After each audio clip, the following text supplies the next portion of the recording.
ঠিক আছে। আচ্ছা, আজকে আমরা 22 স্টেট পাস আমাদের মাননীয় মুখ্যমন্ত্রী এখানে এসেছিলেন, শিলিগুড়ি উত্তরবঙ্গ সফরে এসেছিলেন। তো আমরা 22 স্টেট পাস এখানে তা আমাদের যে দাবি দাবা নিয়ে এখানে যে আমাদের ডেপুটেশন জমা দিতে আমরা এসেছিলাম। তো অনেকক্ষণ সারাদিন অপেক্ষা করার পর আমরা এই ইয়াটা দিতে পেরেছি। আমাদের যে ডেপুটেশন আছে ওনার সিকিউরিটির মাধ্যমে, তো এটাই জানানো ছিল যে আমরা কাগজটা দিতে পেরেছি সারাদিন অপেক্ষা করার পর মাননীয় মুখ্যমন্ত্রীর হাতে, আমরা সিকিউরিটির হাতে দিয়েছি। উনি নিশ্চয়ই আশা করা যায় যে ওনার হাতে পৌঁছে যাবে।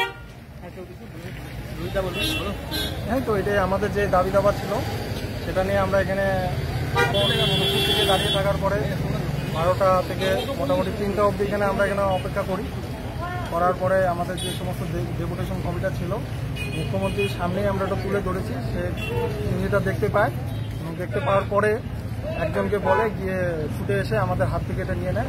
সম্ভবত সিকিউরিটি ছিল হয়তো।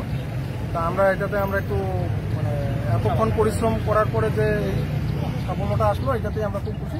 তো ওনার কাছ পর্যন্ত অন্তত যাওয়া এবং তার কাছে আমরা তুলে দিতে পেরে আমরা খুবই আনন্দিত। ভীষণ রকম সিকিউরিটি ছিল, মানে তার সত্ত্বেও আমার লাভ খুব ভালো ছিল যে কাগজটা দিতে পেরেছি। আমরা গিয়ে আমরা আগের থেকে রেডি ছিলাম,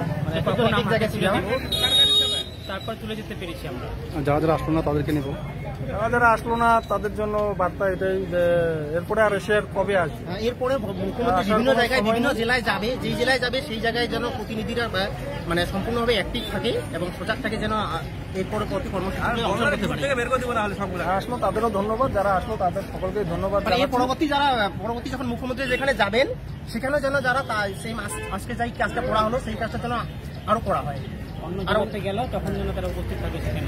আজকে আমরা শিলিগুড়ি এসেছি, এরপরে অন্য জেলা যাবে, সব জায়গায় চেষ্টা করতে হবে। ঠিক আছে, আজকে আমরা সরাসরি মুখ্যমন্ত্রীর হাতে দিয়ে দিতে পারতাম আমাদের ডেপুটেশনটা, কিন্তু দিতে পারলাম না, কারণ আমরা এসেছিলাম শুধুমাত্র 6 জন। এই 6 জনকে নিয়ে কি করে করব আমাদের কাজ? আমরা তাও বিভিন্ন জায়গায় ছড়িয়ে ছিটিয়ে ছিলাম জন্য 2 জন থেকে 3 জন দিতে পেরেছি। ঠিক আছে, যদি আজকে অনেকজন থাকতাম তাহলে আমাদের আওয়াজ মুখ্যমন্ত্রীর কাছে চলে যেত, তিনি হয়তো নিয়েও নিতেন। একদম সামনে চলে গিয়েছিলাম আমরা, একদম সামনে, যেখানে যাওয়াই সম্ভব না, আর এইরকম সিকিউরিটির মধ্যে। তারপরেও আজকে যারা আসলো তাদের জন্য অনেক ধন্যবাদ।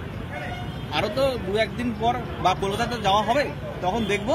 যদি যাও তো ভালো, যারা যারা যাবে না তাদেরকে গ্রুপ থেকে বের করে দেওয়া হবে এরপর থেকে। ধন্যবাদ।